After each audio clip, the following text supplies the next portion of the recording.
রাধে রাধে বন্ধুরা, good morning. কেমন আছো তোমরা সবাই? আশা করি যে যেখানেই আছো সুস্থ আছো, ভালো আছো। আমরাও বেশ ভালোই আছি।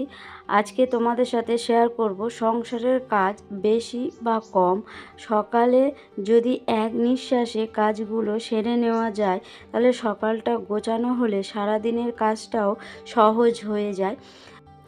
এখন ঘড়ির কাঁটা সকাল 6টা বাজে। তো 6টা থেকে ভিডিওটা শুরু করছি, আশা করছি তোমাদের ভালো লাগবে।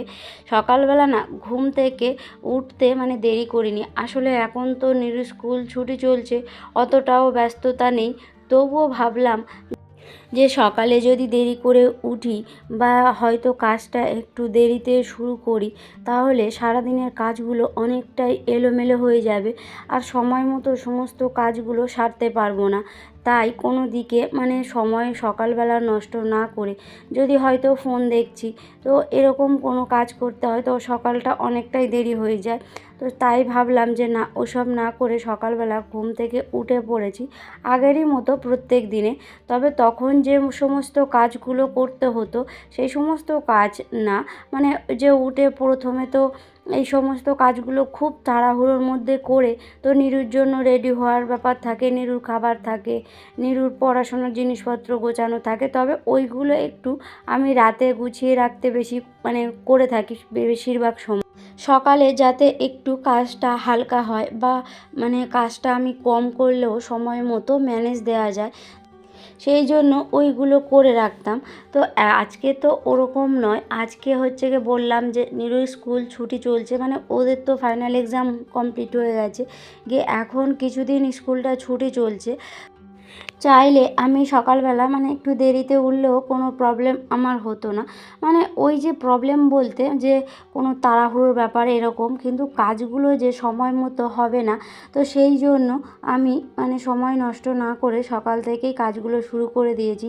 জানো তো প্রত্যেক দিনের একটা অভ্যাস, সকালবেলা ঘুম থেকে ওঠা হয়, তো সেই সময় অনুযায়ী ঘুমটা ভেঙে যায়।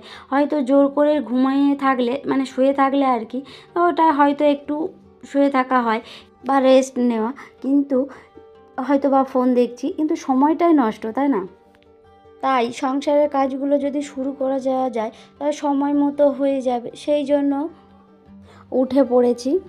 আর জানো তো, নিরু ঘুম থেকে উঠলেই বলবে ওর খিদে পাচ্ছে, যেহেতু ও সকালবেলা হয়তো কম খাক বা বেশি খাক, সকালবেলা ঘুম থেকে উঠে ফ্রেশ হয়ে কিছুটা খাওয়া দাওয়া করে তারপরে তো স্কুলে চলে যায়। তো সেই হিসাবে ওর প্রত্যেক দিন ঘুম থেকে উঠেই ও বলবে যে ওর খিদে পাচ্ছে। তো সেই জন্য ভাবলাম যে তাড়াহুড়ো করে ওই যে সকালবেলা উঠে সংসারের সকালের যে কাজগুলো থাকে, ঘর পরিষ্কার করা, ঝাড়ু দেওয়া বা যে কোনো কাজগুলো থাকে সেগুলো সেরে নিয়ে ওদের টিফিনটাও বানিয়ে দিয়ে ওদেরকে টিফিনটা দিয়ে দিয়েছি। আর আমি এই তো স্নানটাও সেরে নিয়েছি। অনেক দিন পুজোটা দেওয়া হয়নি, তো সেই জন্য ভাবলাম যে স্নানটা সেরে আগে পুজোটা দিয়ে নেব, তারপরে খাওয়া দাওয়াটা করব। সেই মতো এই তো স্নানটাও সেরে নিয়ে একটু রেডি হয়ে নিচ্ছিলাম, নিয়ে চলে গেছিলাম কলে পুজোর বাসনপত্রগুলো ধুয়ে আনতে। এই যে গরমকালটা পড়েছে, আর গরমকালটা পড়লে তো একটা সমস্যা রয়েছে, তোমরা জানোই যে জলটা থাকে না। আর এবছর হয়তো এই যে রাস্তার প্রবলেমটা অনেক সলভ হয়ে গেছে, কিন্তু এই যে জলের ব্যাপারটা কবে যে সলভ হবে জানা নেই। আর এই গরমের সময় বেশিরভাগ মানুষের এই কলটার উপরেই নির্ভর, যতটা হেল্প হয় এই কলটার উপর থেকে। সারা পাড়ার মধ্যে একটাই কল, এই কলটার উপরে সবারই থাকে। খাওয়ার জল বলো বা ইউজ করার জল, যতদিন না পর্যন্ত প্রত্যেকটা বাড়িতে টাইম কলগুলো আসছে ততদিন হয়তো এরকম প্রবলেম থাকবেই। আর আশেপাশে যদি পুকুরও থাকে তাহলে অনেকটা হেল্প হতো, কিন্তু এই আশেপাশে পুরো পাড়াটার মধ্যে ভালো ইউজ করার মতো পুকুরও নেই। আর জানো তো, যাদের কল থেকে জল পাচ্ছে কম পাইপের যেগুলো, সেইগুলো কিন্তু প্রচণ্ড ওই জলটাতে খুবই আয়রন, তাও ওই জলটা ইউজ করা খুবই রাফ কাজ যেগুলো, সেগুলোর জন্য ওই জলটা ইউজ করা ঠিকই আছে। আর যাই হোক, তোমাদের সাথে কথা বলতে বলতে অনেক কটা কাজ সেরে নিয়েছি। এই যে পুজোটাও দিয়ে তারপরে চলে এসেছিলাম উপরে জামাকাপড় কিছু মেলে দিয়ে দিলাম। আর যে জলটা ওয়েস্টেজ জল, মানে কিছু জল হয়তো কোনো কিছু ধোয়াধুয়ি বা কোনো এমনি জল যতটা থাকে, যখন সময় পাই সকালে উঠে হয়তো এক টাইম গাছগুলোতে জল দেওয়ার চেষ্টা করি। আর না হলে যখন এই সমস্ত জলগুলো বেঁচে যায় বা হয়তো একটু জল তার সাথে আরও একটু নিয়ে এসে গাছগুলো দিয়ে থাকি।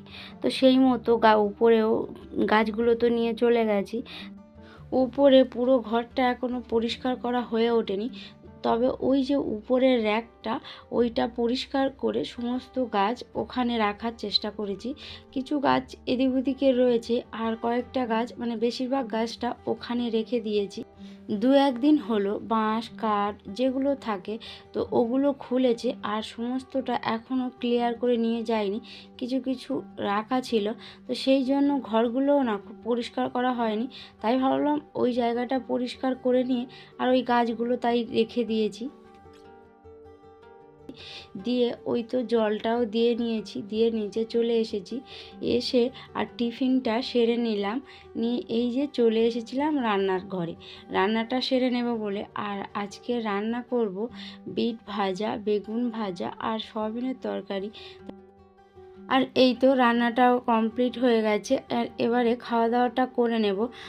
আর এরই মধ্যে নীরু পাপাও চলে এসেছে, তাই সবাই মিলে একসঙ্গে খাওয়া দাওয়াটা করে নেব। যেহেতু আমি দেরিতে অনেকটা টিফিন করেছিলাম, তো তবুও তেমন একটু খেতে ইচ্ছা করছিল না, তাও ভাবলাম যে সবাই মিলে একসঙ্গে খাওয়া দাওয়াটা সেরে নিই। সেই মতো এই তো খাওয়া দাওয়াটা সেরে নিচ্ছিলাম। তাহলে এতক্ষণ পর্যন্ত এই বোনটি বা দিদিটির ভিডিওটি জুড়ে যারা রয়েছে তাদেরকে জানাই অসংখ্য ধন্যবাদ। আর আমার পাশেও যারা রয়েছে তাদেরকেও জানাই অসংখ্য ধন্যবাদ। এই ভিডিওটি ভালো লাগলে তাহলে একটা লাইক, কমেন্ট বা তোমরা চাইলে ভিডিওটি শেয়ারও করতে পারো। আর তোমরা চাইলে একটা মিষ্টি বন্ধু হয়ে যেতে পারো। আর আমার কোনো নতুন বন্ধু যদি ভিডিওটি দেখে থাকো তাহলে কমেন্ট করে জানাতে ভুলো না। আর এই তো খাওয়া দাওয়াটা সেরে চলে এসেছিলাম এবার একটু রেস্ট নেব বলে, মানে সময় মতো কাজ হয়ে গেলে একটু হাতে সময় পাওয়া যায়। আর যখন ওই যে কাজগুলো থাকে তখন কিন্তু এই রেস্ট নিতে গেলেও মনে হয় যেন এই কাজটা বাকি, ওই কাজটা বাকি, ঠিক মতো রেস্ট মানে যে একটু ফাঁকা টাইমটাও পাওয়া যায় না, তাই না? তারপরে এই তো নীরুকেও একটু ঘুম পাড়িয়ে দেব। তো ও কিছুতেই ঘুমাবে না, বলছে যে এখন কেন ঘুমাতে হবে, রাতে তো আমাকে পড়তে হবে না, তাহলে আমি কেন এখন ঘুমাবো, আমি ঘুমাবো না।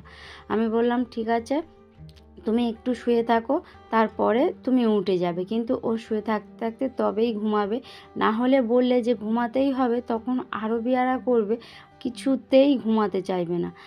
তাহলে বন্ধুরা ভিডিওটা এখানেই শেষ করছি, দেখা হচ্ছে এরকম কোনো আমার একটা সাংসারিক নতুন গল্পের ভিডিওর সাথে। আজকের এই পর্যন্ত, টাটা।